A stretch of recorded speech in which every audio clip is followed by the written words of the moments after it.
How's it going? Welcome to another episode of the Rain Race podcast. Let me start by saying I'm not fully expecting that we're going to have that many people turn out to this one because it is 9:42 for a podcast. We usually do it like 8 p.m. Eastern time. I have an excuse for that that I will explain in a second. But first, I'm going to introduce my co-host, who's usually always here, except he wasn't in the last one. It's Kyle Cuthbertson. Yes. Hello. My fiery commitment to this podcast. Yes. Yeah, undying. Um, so my excuse for being super late on this one in terms of actual time is going up is that I was stuck at work. That's not very surprising. And then I ran into issues where OBS, which is the software I use to stream this podcast, wasn't working. It wasn't opening because I'm on my laptop for the first time basically ever. The last time I did a podcast from my laptop was, so I shouldn't say ever, because I did one on the LMDh intro one that was announced like right after the regulations back in January of 2020 was on this laptop, and this is the second one because for the first time since maybe July, I want to say like right after I came back from Watkins Glen was the last time I got to do an episode from the basement, which is great. That's always fantastic. But we haven't had an episode in the past 2 or so months, not because I got lazy, solely because I got lazy at least, but also because I was stuck up at college and doing a live podcast from a college dorm room where I get interrupted about every 35 seconds wasn't really going to be the best of ideas. So the idea and the plan for this is to do a podcast hopefully maybe once every month or so. We missed one in September, unfortunately, but this should cover it for October, and we'll try to get one up in November as well, which I think that one will be a little bit easier because I'll be home a little bit more often. And then once winter break comes, it should be back to a hopefully either weekly or bi-weekly thing for a few weeks at least. Anyway, that covers that. I also just figured let's start off this episode. Since Kyle spent the last week, not the last week, but during the last week, he was over at the Indianapolis Motor Speedway covering. Yeah, that indeed did happen. Yeah. Well, see, that happens all the time, I feel. But this one was a little bit more special, I guess, because you were covering a test on the Indianapolis Motor Speedway Oval featuring Romain Grosjean and Jimmie Johnson, two names who weren't really connected with the Indianapolis Motor Speedway Oval. I guess Jimmie Johnson could have on the NASCAR side, but certainly not Grosjean in the past.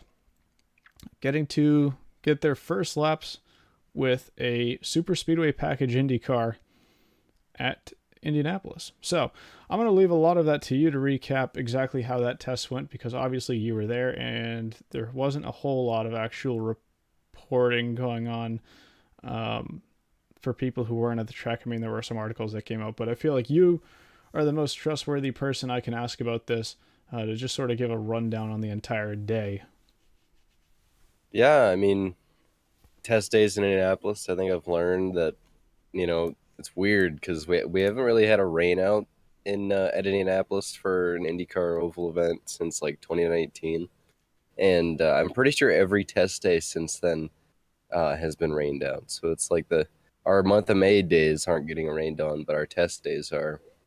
So the test got already, the start time was pushed to earlier because of rain. And I think they got out there, they did their install laps. I think they might have been able to complete the first phase of rookie orientation before it started raining on us significantly. Yeah, and then after the rain, the driver, I remember I was in Grosjean's pit. He was about to get in the car, had his helmet, everything on, got to the side of the car to jump in, and it just started sprinkling on us. So Mother Nature was not on our side. They did get back on track a second time and complete phase 2. And I believe Jimmie completed all but 10 laps of phase 3, and Grosjean completed all but 2 laps.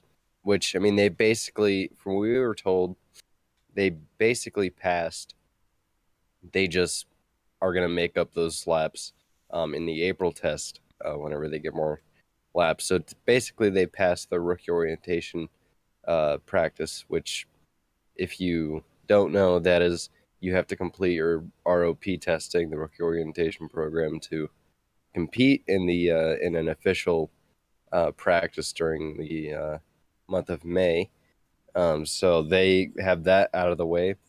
Obviously, this was Grosjean's first time driving for his new team, Andretti Autosport, in the DHL 28, taking over for Ryan Hunter-Reay. First time in that car. That was pretty significant. Um, Obviously, with that being a full-time deal, he's for sure doing the Indy 500 next year. This was the interesting part of this test. Was Grosjean, we know, is doing the 500, but Jimmie still is not 100% certain on whether or not he wants to do it. It all comes down to, I mean, he said that after the Texas test, after the Indy test, which were the two things that he said would need to happen before he made a decision on whether or not he did it. Um, he said he's still got to consider his feelings, whether or not he wants to really do it. But I think he does. His family's got to talk to his, have his wife's approval, talk to, you know, everything, make sure everything on that side is in the clear, and then also talk about sponsorships, because this deal with Carvana that he has um, only covers the road courses as of right now. And um, if you take the 48 car in the ovals, then what's going to happen to Tony Kanaan? Are you just totally bumping him out of a ride? There's a lot of questions to be answered on that front, and those are some of the things that Jimmie has to consider before he actually commits to doing the Indy 500. But who knows? I think everyone kind of thinks that him doing the rookie orientation is kind of just pretty much means that he's going to do it, and I would tend to agree with that. So, I mean, everything went well on Wednesday. They both seemed to enjoy it, especially Grosjean. Jimmie just looked like he wanted to get comfortable. And Grosjean immediately just took after it like a champ. And yeah, I think it's definitely exciting times in IndyCar in that front. So jumping back, you were explaining the phases that they had to go through, three phases of testing. It's my understanding that they have to reach a minimum speed, I assume over a lap, like a minimum speed average over a lap, to Yes. actually pass that phase. Do you know those numbers off the top of your head to break down like what speed they had to be I'm going at pretty least? sure the first phase is something low, like 208 to 210, or something like 205 to 210 in that range. And that phase is usually pretty tricky because these cars, keeping them at a low speed is not what those cars like to do. That's not what they're set up for. And then the second phase, I can't quite remember the second phase, but I think, and then the third phase, I'm pretty sure it's just like 221 plus. It's just how 221? fast. Oh, gee, okay. Something like that. It's just however fast. 221's like getting up there with what they would be doing in, around opening day. For some drivers at least. Maybe it's like 218. I don't know. I thought it was 215, something in that realm for phase 3, but That'd be phase two, I think. okay. All right, but point in place is that there are three phases that they have to 215 might go. be the maximum in phase two. Oh, okay. Yeah. That would make sense. Um, and then another thing I wanted to talk about, because this would be Jimmie Johnson's, that was Jimmie Johnson's second test. He first tested at Texas in an IndyCar. Now, had the schedule change with Texas being in March, not taken play, that would have been, if Jimmie Johnson was to do the Indy 500 next year, it would be his first race on an oval for IndyCar, sort of just jumping straight into the deep end. Grosjean did do that race at Gateway this past season. So I kind of want to ask you that switch to having Texas before Indianapolis now. It's not really common that that's the case. Usually that race would happen in June or later in the summer. Do you think that that's a good stepping stone for either of them, really, if they're looking to try to do an Indy 500 drive, particularly Jimmie Johnson, because Grosjean we already know is set up to do that. Yeah, I mean, I think it would be a good thing for Jimmie and to do, and I think it'll certainly help Grosjean. I mean, Grosjean going into the Indy 500 month having 2 ovals under his belt would be definitely better than one. Um, but I think for Jimmie, I'm not sure whether or not that's something he's looking at. Um, I mean, it could be. It would be kind of silly to me when you only have. I mean, I know we're adding Iowa next year, but it's kind of weird to me if you do the Indy 500 in the road courses and you add that to your road course schedule. Why would you not do the, well, what is it, 4 ovals, 4 extra ovals outside of that? I mean, why would you not just do the full season at that point? Um, I mean, yeah, that definitely would make sense. And for him to do Texas, but I mean, like I said, he's still got. There's a lot of things for him to consider. If sponsors, his family, who if he would be allowed to do it. Um, if he even, I mean, if that's even if he wants to do it himself. So I mean, I think it would definitely help him, but there's all those things to consider. So the test was range shortened, to my knowledge, a little bit towards the end of the session. Do Yes. you know about how much time both of those drivers would have lost because of that rain coming in? It was probably a good hour. I mean, honestly, they would have been able to finish their laps, um, and then probably run some practice laps to get comfortable. Um, like I said, the Grosjean I think was missing like 2 laps to fully complete rookie orientation, and Jimmie um, missing like 10. But we were told in the media center that they did indeed, they passed. They just have to make up those laps that they missed. I think it was like a good hour or two. It absolutely monsooned. I got really wet. I was pretty mad about it. Yeah. How was that? Your camera day at the office?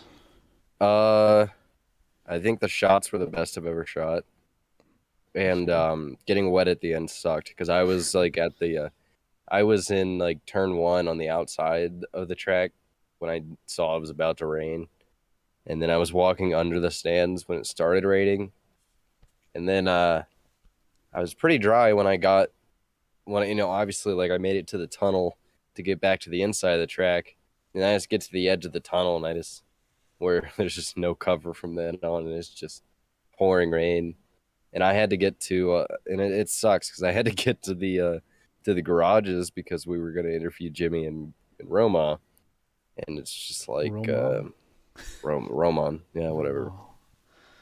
I don't know, man. I was just a story about getting wet. I was not happy about it. Well, okay, so It this is, sucked. I think this is the, I got drenched, and then I was cold.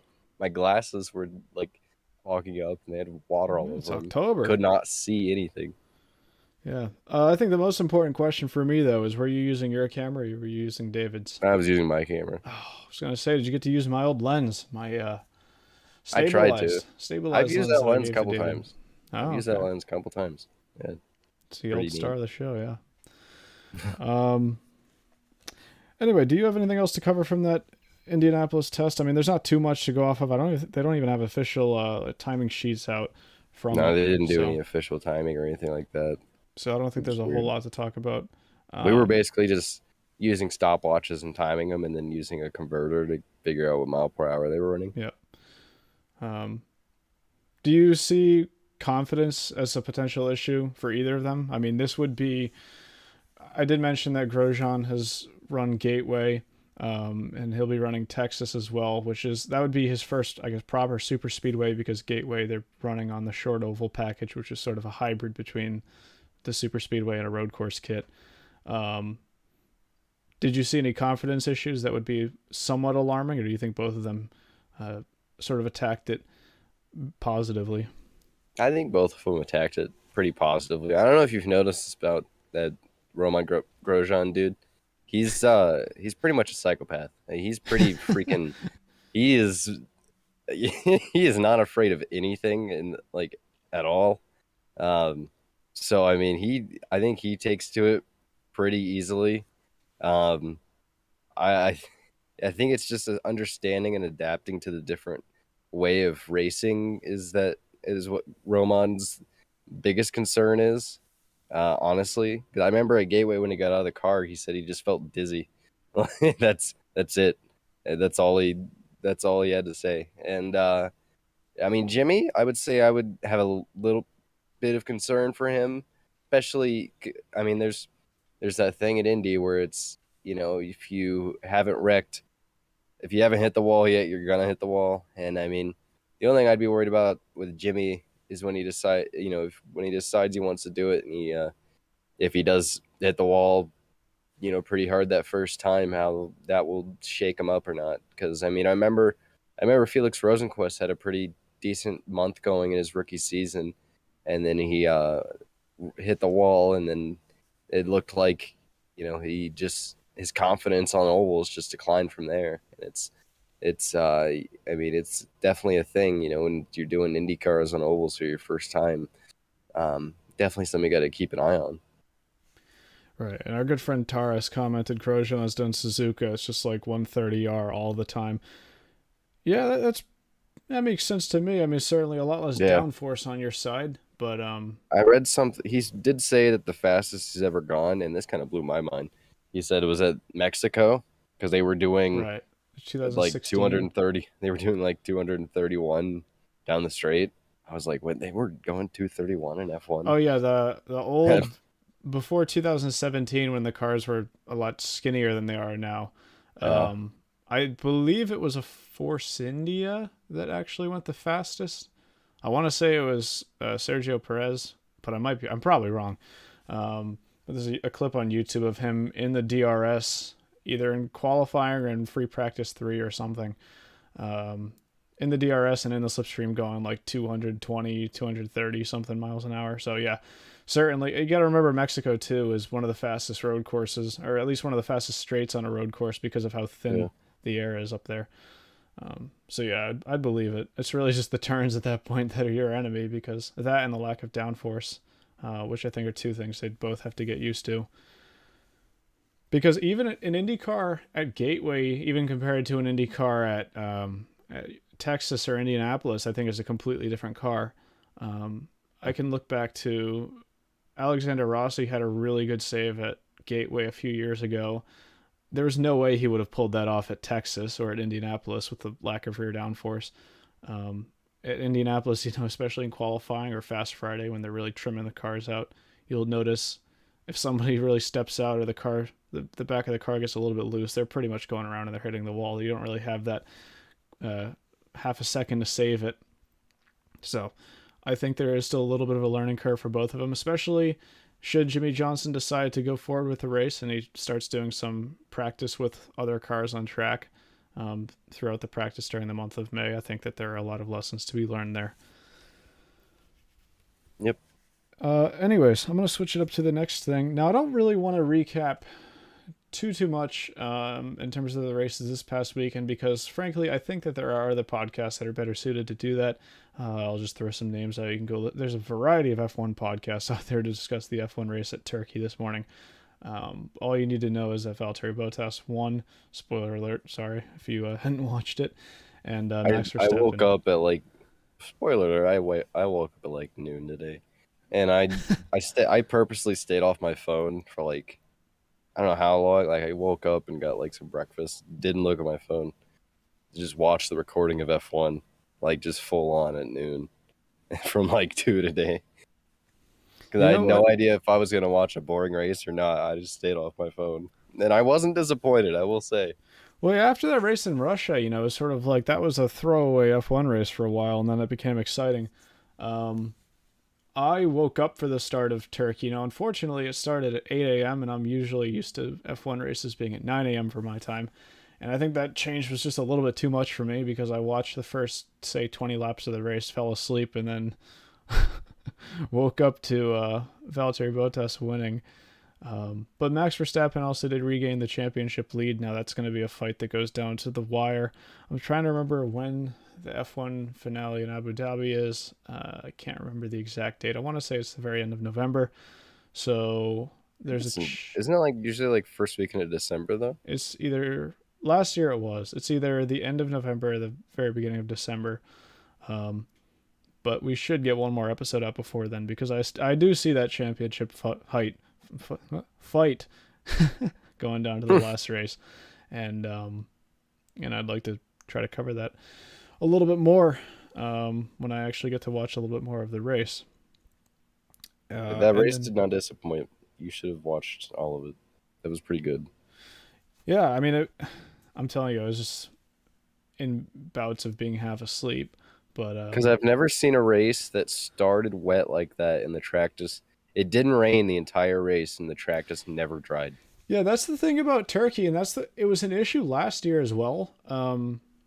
Turkey, they resurfaced the track, I believe, last year before the Grand Prix because that was one of those tracks that got added because of COVID. They should stay, by the And way. yeah, I'm really all for that as well. I'm really glad that Turkey's on the schedule. Now, last year was a rain race, or not even a rain race, but like a wet track race Cold, as well. And the cold same sort race. of thing happened where the track just wasn't drying. I'm guessing when they resurfaced the track that they didn't really give the water any space to properly drain, because that was an issue that they were talking about, like even in practice. Like I said, we saw last year, and it's really interesting because like you had mentioned, they were expecting that the track was going to dry out and that people were going to be doing one stint on intermediates and then switching to the dry tires. And it looked like we might have a little bit of a reverse of what was going on in Russia. And then everybody was basically on inters the entire race. So, Yeah, and people who were on inters who didn't change tires the entire race were basically on slicks at the end, you know. So, and then the guys who were on those really worn inters, the guys who were switching to brand new tires like weren't gaining any time, and it was just I don't know. That was such a really good F1 race to me. I really thought that was really good. There was a moment at the end where I really thought Charles Leclerc was going to win, and then he ends up. I don't even know where he finished. It was like fifth, fourth. Actually, he might have beat Lewis. it was fifth because Perez was. No, I'm sorry. Perez was third. Yeah, Lewis was fifth, I believe. And then yeah. Charles was fourth. And I thought Lewis was going to be like on a podium, which he should have been, because I don't think they should have pitted. They should have just ran the same set of tires the entire race, Yeah. and I think he would have podiumed. And then the other thing is about Verstappen's race; they got overshadowed the entire time because they just didn't like focus heavy like enough on it at all. But at the beginning of the race, Max said that he was having some type of shifting issue, and then at the end of the race, he said, "I don't know what's going on with my steering wheel. It just keeps moving to the left on the straights. Like he said like every lap, it's just more to the left, which is like okay, that's alarming. That's Yeah. something."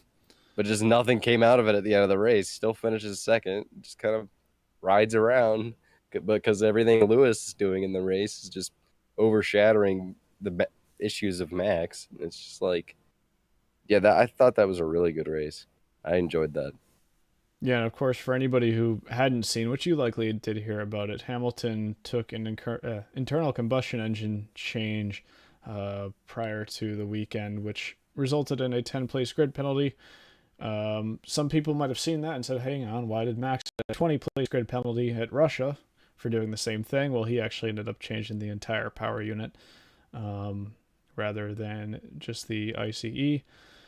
So there you go. There's a difference between 10 and 20 positions as a grid penalty. But I think both of them did a pretty decent recovery in their respective races. Lewis, unfortunately for him, wasn't able to make it much further than fifth, at least in terms of where he finished. Meanwhile, Max was able to go from the back of the grid all the way to second. So we're going to have to see as the end of the season rages on. I think reliability is hopefully not a concern for either one of them at this point, now that they've both taken some extra parts on their cars. And we can hopefully just have a nice pace battle and fight to the end of the season. IMSA as well was at VIR this weekend. Kyle, I don't know if you caught any of that race, but there was a very, very interesting and strong GTLM battle, which is a Wow. rarity nowadays.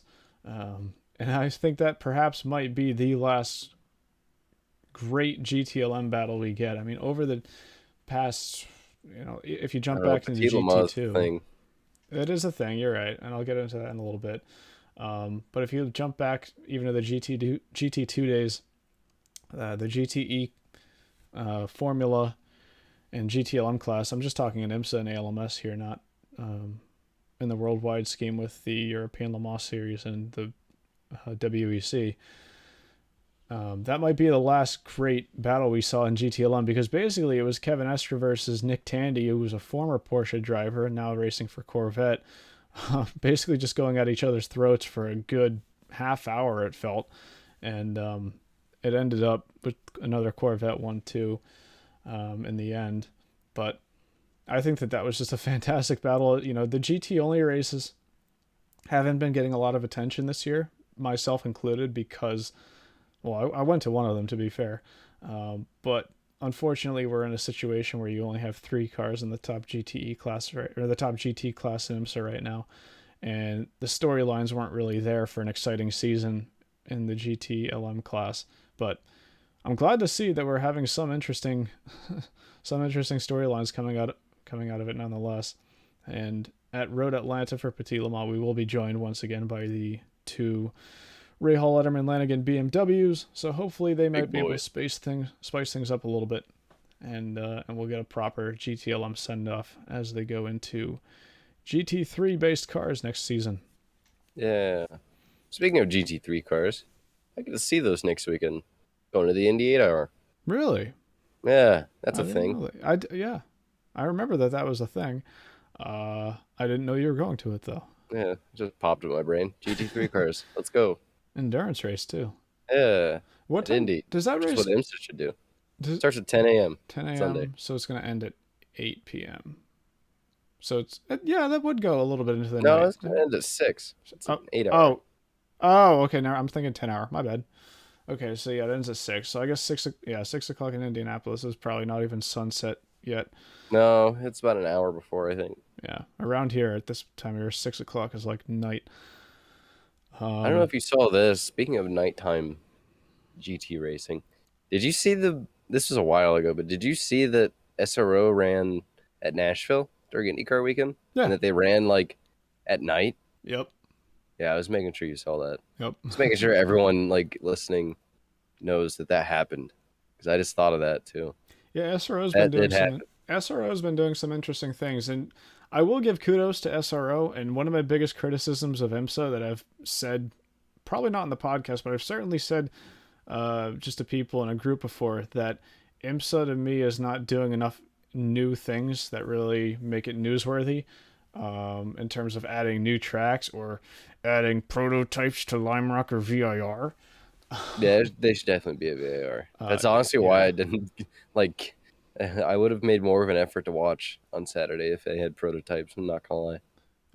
I just think IMSA needs to take a little bit of a less conservative route and try to do just something. Add one race to the schedule, or just add the prototypes to VIR. Just do something that's going to make the schedule different from the previous season.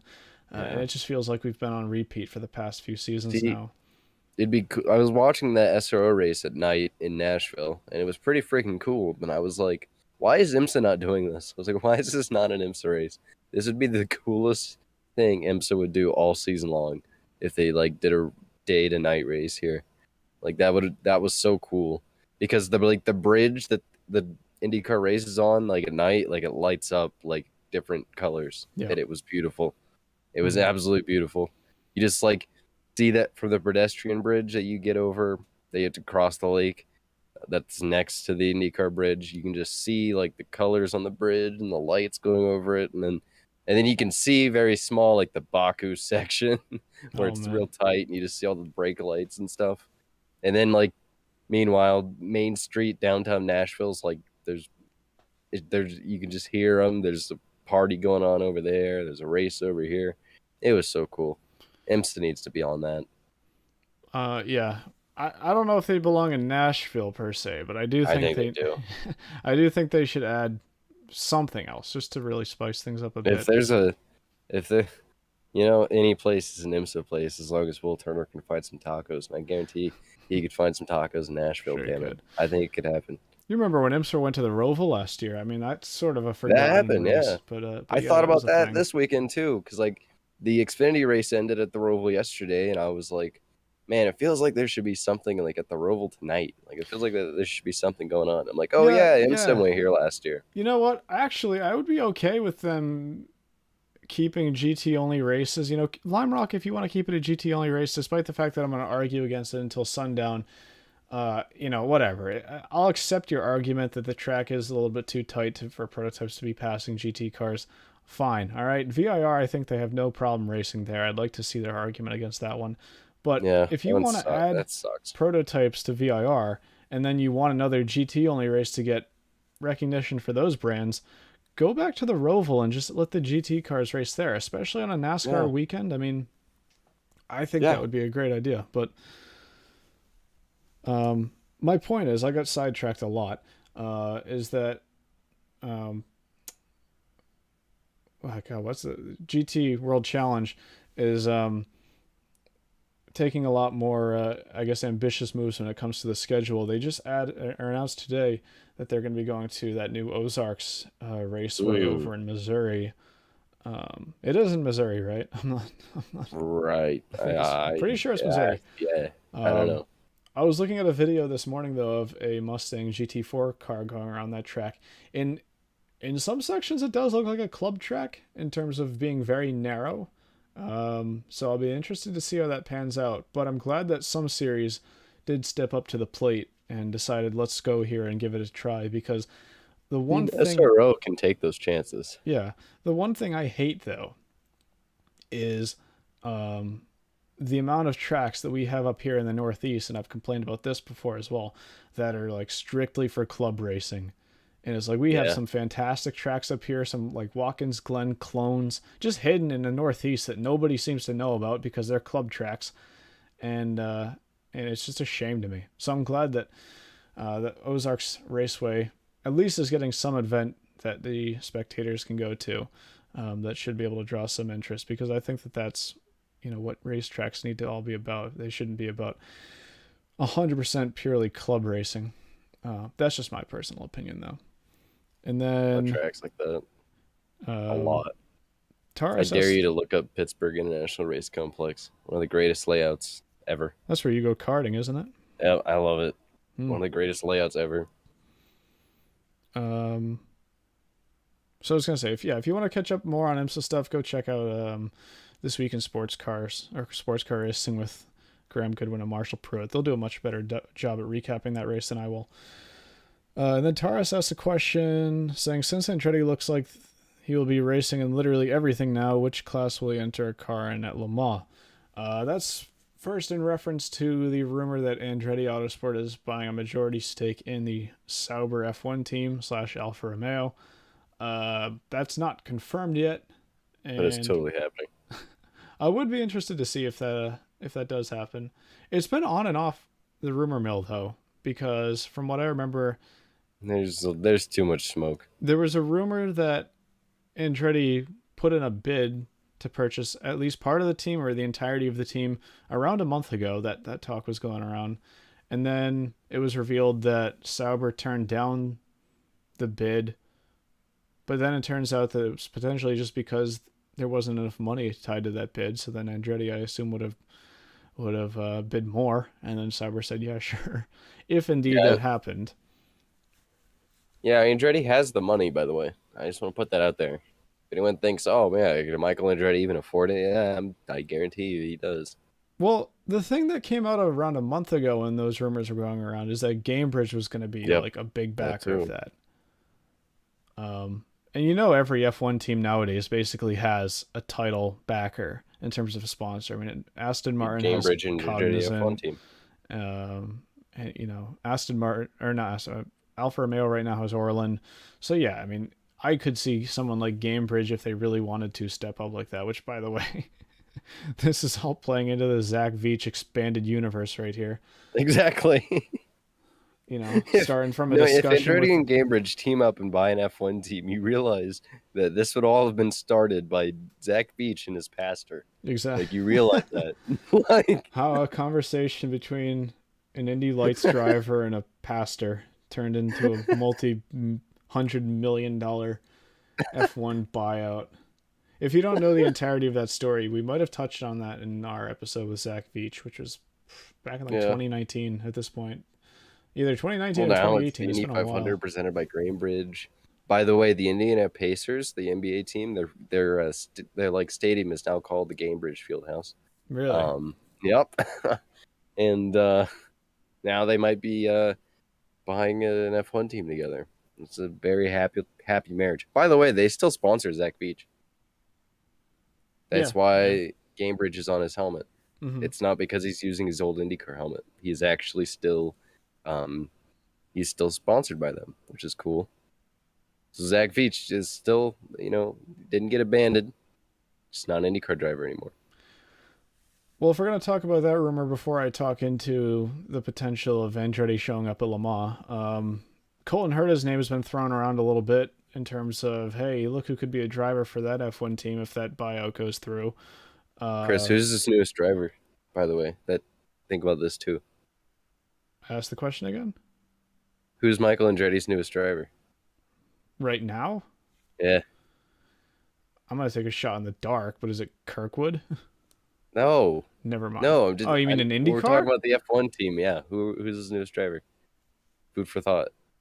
It's Roman Grosjean. Oh, okay, okay.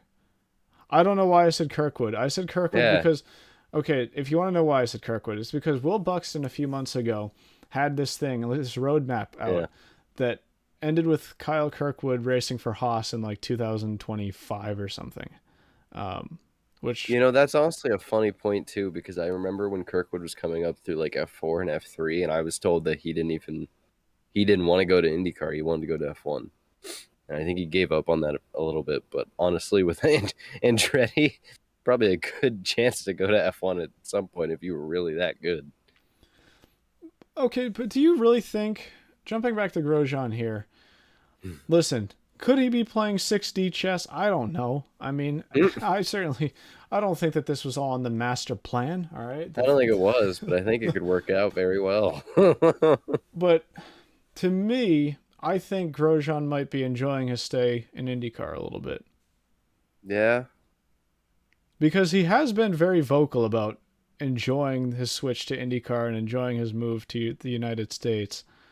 Um, I just don't know if we'd see him sort of just jumping back to where he was in F1, basically plus like one. If you look at like Alfa Romeo right now, they're I the don't know. I the, would the have also second. told you that I didn't expect Alonso to go back to F1. That's a fair point. You know, And that that is a happened. fair point. I mean, it happened. True. Um, that's I guess something we'd have to spice up in the off season when we have a lot less to talk about. Um, Maybe we'll get David on here because everyone on Reddit seems to love when David starts jumping in with the silly season rumors, and They're we'll changing all the time. we'll go down that rabbit hole together. Anyway, in terms of Andretti at Le Mans, there's been rumors going around that he would start a program with Audi was one of them with the LMDh program. If you don't remember, Audi basically said they're not doing a factory program in IMSA. They're just going to be doing a factory program in the World Endurance Championship and then leaving IMSA to customers. So Andretti's name was tossed around a little bit. I believe talks on that deal fell through. Um, as far as I know, Andretti was actually looking to be like the factory-backed team for Audi in IMSA.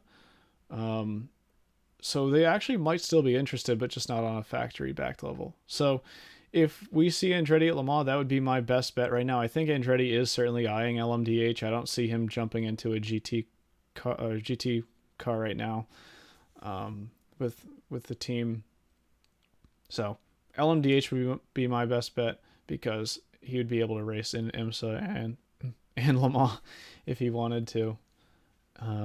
But I just don't know if we're going to see that happen, especially if that F1 team gets off the ground, because I think that might be a little bit too much for him to manage. But we'll see. We'll certainly have to see on that one. Kyle, I'm going to let you give your quick thoughts on that because I really have to go grab a bottle of water, and I would rather Obviously. spare some people some 30 seconds of awkward silence. So it's your open mic right now. Wow. Wow. Okay.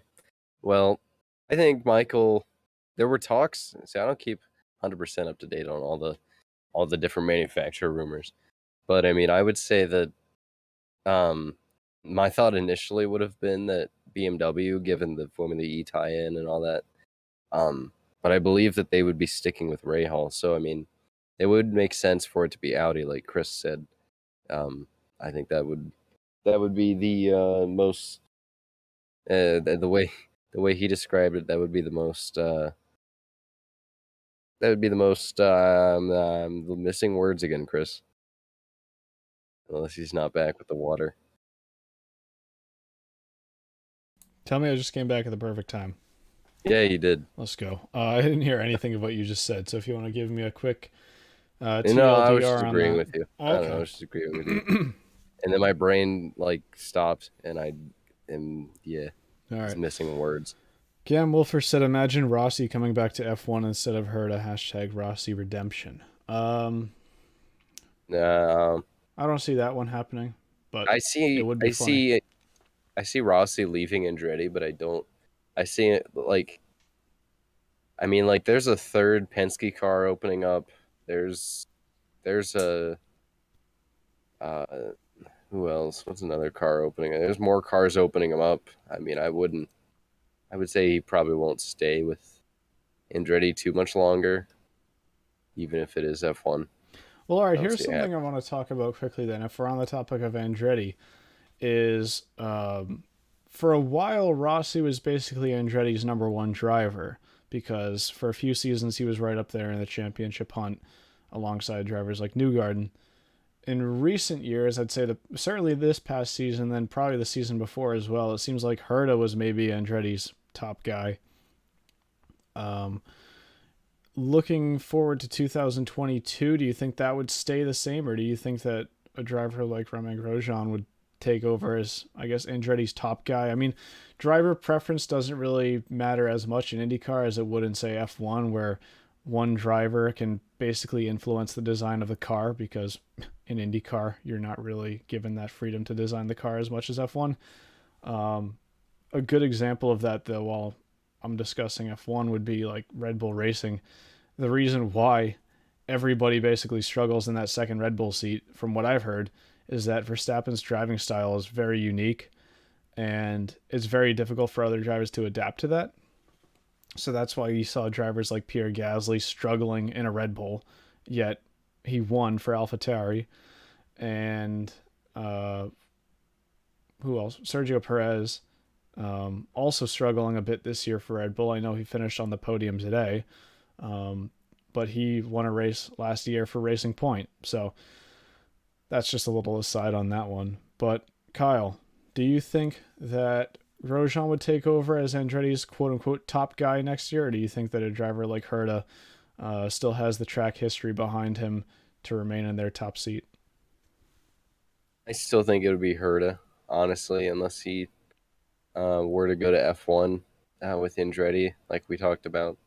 But I think it'll stay Herta. Honestly, I think he's been there long enough. I think he's, obviously, his dad is the strategist now, and I mean, I think there's not really number one drivers per se in the IndyCar teams, but I do think Herta will be their guy that he's gonna make sure is always able to be in contention. Right. And then just one more comment before we jump back to, or not jump back to, but jump forward to the next thing I wanted to talk about, the main thing for this episode. Acura hasn't picked anyone for LMDh. Could you have a 2000s Andretti Acura union? It's certainly possible, I think. From everything I saw, though, Andretti was in talks with Audi. Those talks might have fizzled out. I'm not too sure because they were only rumors at best. It could happen. I personally see Acura's top team being Shank. We'll have to wait and see on that one, but I think that's basically where everything's pointing to for now. Either Shank or Wayne Taylor Racing. But Shank right now has really strong ties in with Honda, especially with IndyCar. So I wouldn't be surprised if they're really the main priority program for Acura when it comes to LMDh. But we'll have to wait and see on that one. Anyway, the main story I wanted to talk about today was the addition of Alpine for the 2024 FIA World Endurance Championship, committed to an LMDh car. Now, that's a little bit newsworthy in its own because that's the first program announcement we have for the World Endurance Championship that is fully LMDh based with really no intentions of racing in IMSA. It's notable because obviously the World Endurance Championship was the same people who formulated the hypercar category, whereas LMDh is more of an IMSA first category that sort of merged in with the hypercar category. It was rumored for a while that Alpine would be developing a hypercar, like a proper hypercar, not a rebadge rebellion. And it was rumored that that could have been announced this year at Le Mans. That didn't happen. And then this past week, we got an official confirmation that they will be racing starting in 2024 with an LMDh car. Now, the primary reason that they stated for going the LMDh route rather than hypercar was cost saving. And they also confirmed at the time that they'll be running an Orica-based chassis or an Orica chassis for their car. And it will be an in-house engine, so they won't be taking an engine from somebody else and then rebadging it. So, a couple other things to unpick there. Debut in 2024. I think a lot of people would have been expecting 2023 for a couple of reasons. Number one, that's the 100th anniversary of Le Mans. That seems to be what everybody's trying to rush a car for right now. So it's a little bit surprising that they won't be on the grid for 2023. Or will they? As in, will their current LMP1 car that's been spec'd down to hypercar specification be allowed to run another 2 seasons to cover them until 2024? And that's what I want to talk about right now, because it really is sort of a double-sided sword here, a double-edged sword. On one hand, it would make sense for the World Endurance Championship to let them continue with that car because they're committed to a program in 2024. It's sort of like, okay, well, we're committed to 2024, as a quick, pat on the back. Thank you for letting us, or, you're welcome for giving another full-time entry into your championship. Can you let us run our current car for another 2 seasons while we finish that one? I could almost see that happening. At the same time, the original plan for the grandfathered LMP1 cars was 1 season. That's what we're dealing with right now. And it wouldn't make a whole lot of sense for them to keep letting an LMP1 car race alongside hypercars, especially when it's not really needed. I said from the start that them running this year was really a band-aid. The grandfathered LMP1 cars, it wasn't really necessary beyond this season, because you're going to have the new additions of Peugeot and then Ferrari in 2023.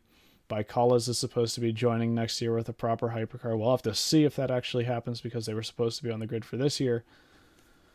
So I'm interested to see how that goes, because right now it looks like it could go either way. But one of the rumors I have heard is that they're actually potentially going to be going back to LMP2 in between where they are right now with that grandfathered LMP1 car and 2024 when they have a proper purpose-built LMDh car. Also, it brings us up to 6 confirmed LMDh manufacturers, so they'll be joined alongside Acura/Honda, Cadillac, Audi, Porsche, and forgetting one here. Help me out, Kyle, maybe. What? I'm going down the LMDh. Oh, BMW. Sorry.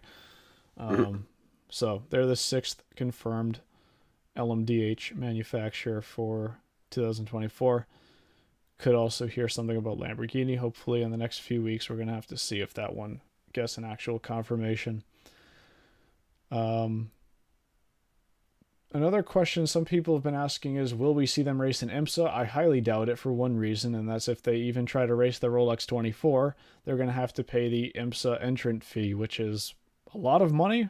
I don't know the exact number, but I certainly don't see Alpine, which is a car brand that doesn't sell vehicles in the United States, racing in a regional championship for a market that they're not even represented in. So I don't see them racing in IMSA, even in the Rolex 24. which is what makes, I think, the program the most interesting to me, is that it is, once again, an LMDh car that is not going to be racing in IMSA, which is really what LMDh was designed for. I'm going to give Kyle a couple seconds to give his thoughts if you have any. Yeah, no thoughts. Yeah, great. I'm There's nothing just going on up running here. myself out of breath here. I was hoping you'd be Yeah, able to carry for me there. I can't carry anything. What That's do you all mean? right. I guess I could talk about the manufacturers we could expect to see on the grid for 2024 then. This is where I got to pull out. I might have a note on my iPad, like all the manufacturers we could expect. It's probably lost if I do even have one. So I might just have to do this off the top of my head, but let's see if we can go in alphabetical order, and this is I'm guaranteeing you I'm going to miss a couple here. But Alpine, let's say 2024, 24 Hours of Le Mans, hypothetical grid here. All right, I got to keep a tally of these before I lose count as well. So if we have Alpine as one of them, Audi is another, BMW is sort of a question on whether or not we see them represented at Le Mans. If we do, right now, I'm guessing it would be in the hands of a privateer instead of a factory team, because it seems that, or if it is a factory team, it would be a one-off. It's not like they would run the entire World Endurance Championship. At least that's what I'm assuming right now, based on everything that we've heard. So then I know Ferrari is one of them. Oh, I forgot Acura in the A category. They should have gone first. So say Acura / Honda. Ferrari is there with their hypercar starting in 2023. Glickenhaus is, I guess, a little bit of a question mark if they're still going to be on the grid in 2024, but I'll put them on the list for now. We'll put Porsche and Peugeot up there. Oh, come on, I got rid of Glicken. Hey, Glickenhaus, Apple's autocorrect doesn't recognize your manufacturer. You might want to get on that. Toyota, I'm hoping that they'll still be on the grid in 2024. Baikalas is another possibility. We'll just throw them on the list, though, since they're quote-unquote confirmed as an LMH manufacturer. Who else am I going to be missing here?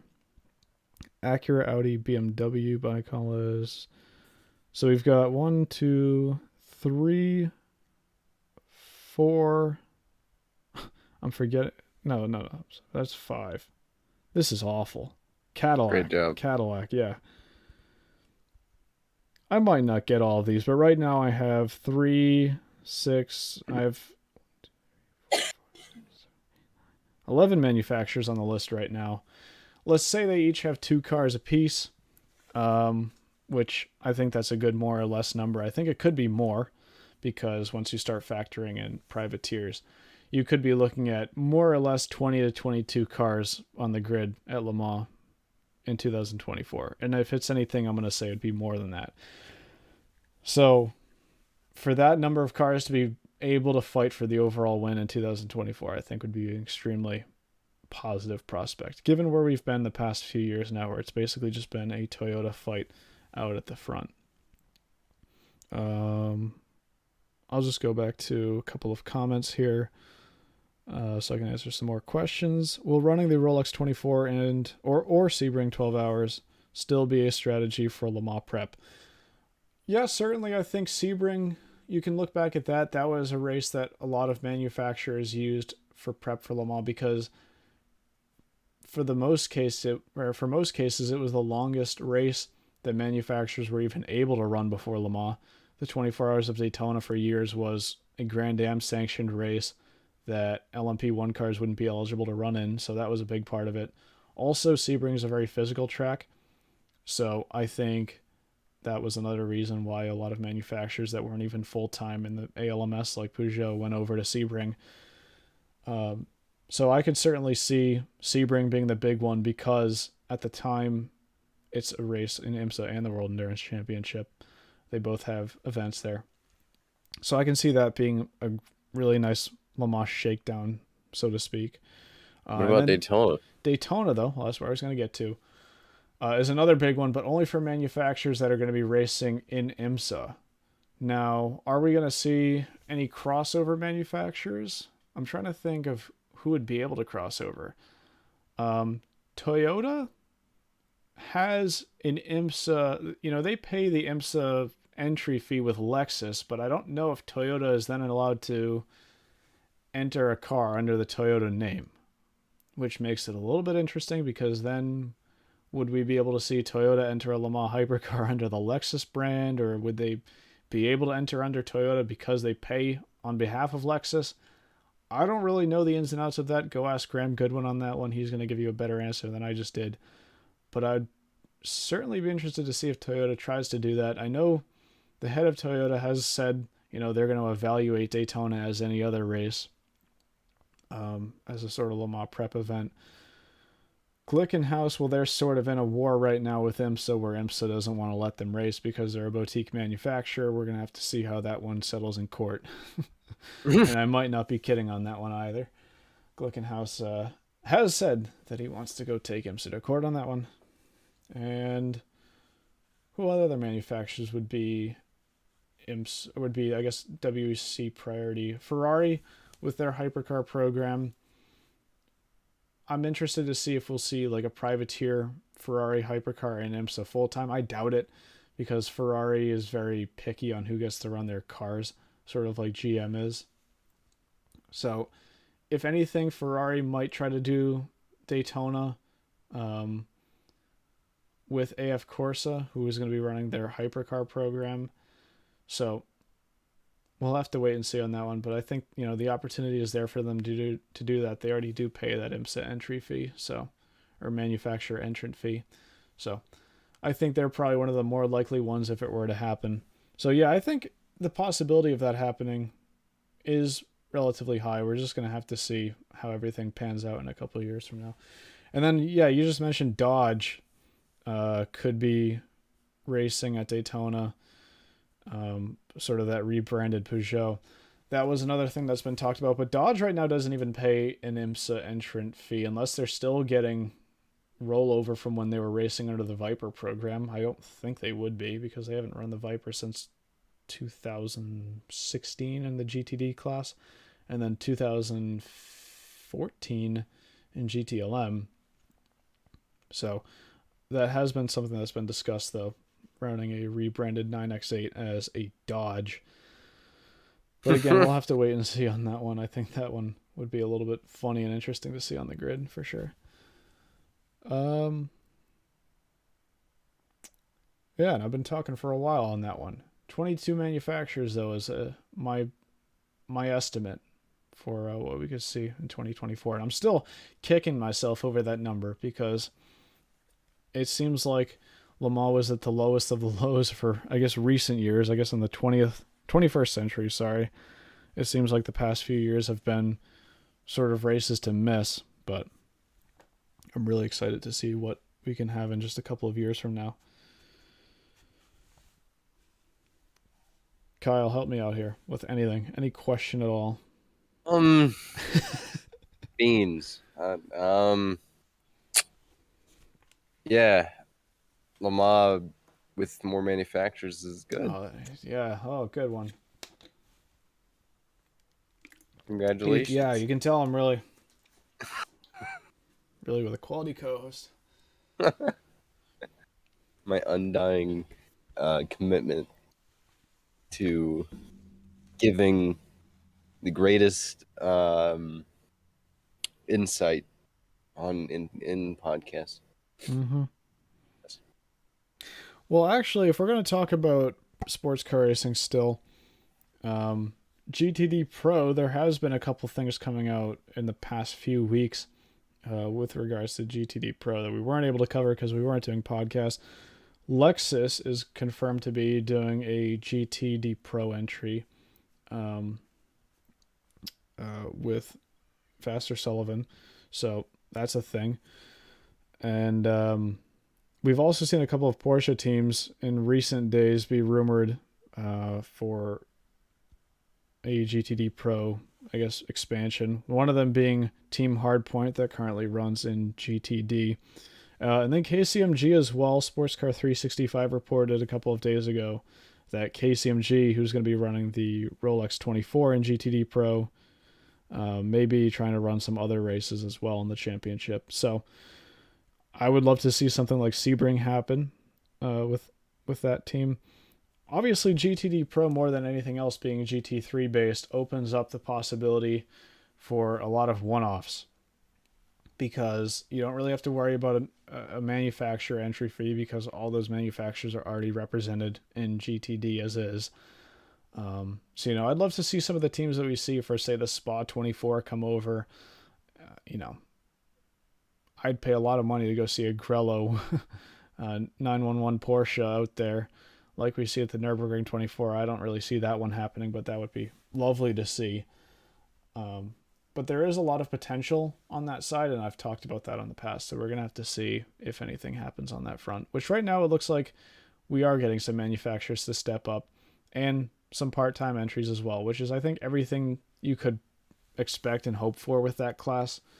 Right now, all the manufacturers seem to be eyes forward on prototype racing.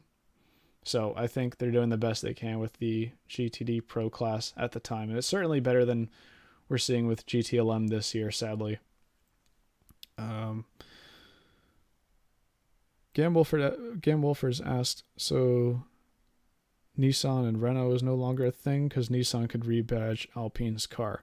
Alpine is owned by Renault, yes. And I believe Renault is part of an alliance with Nissan and Mitsubishi, I believe. I might be wrong on that, but I believe there's an alliance between Nissan, Mitsubishi, and Renault. I'm going to have to look that one up. In the meantime, our friend Andrew said Faf wants to go to GTD Pro as well, so it seems like that class could be half Porsches at this point. There are a lot of Porsche GTD teams that want to step up to GTD Pro. Anyway, yeah, Nissan is owned by that Renault-Nissan-Mitsubishi alliance. So technically they could rebrand it as a Nissan, but Nissan also isn't represented in IMSA, so it wouldn't really help them any more than they're really dealing with right now. And yeah, well, I think once again I'm out of things to talk about. This is a great podcast. Well, you're getting what you pay for, and you're paying nothing, so. No, I'll tell you what. I think we might wrap up the episode a little bit early. I mean, like I said, I don't really have that much else to talk about. But, we still got a nice hour, a little bit longer than an hour discussion in there. And, given the lack of prep for this one, I just came home from work 5 minutes before this episode started. I'll take it.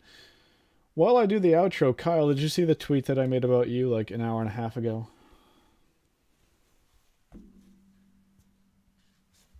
Yay? No? Oh, didn't. Okay. Go find that tweet while I do this outro. Anyways, thank you for listening to another episode of the Rainers Podcast. I greatly appreciate anybody who tuned into this one, especially those who asked some questions in the chat, because it is now 10:45 p.m. on the East Coast of the United States, which is a little bit later than we're usually running these things. I apologize for that once more. And like I said at the beginning, we're going to be doing more of these episodes.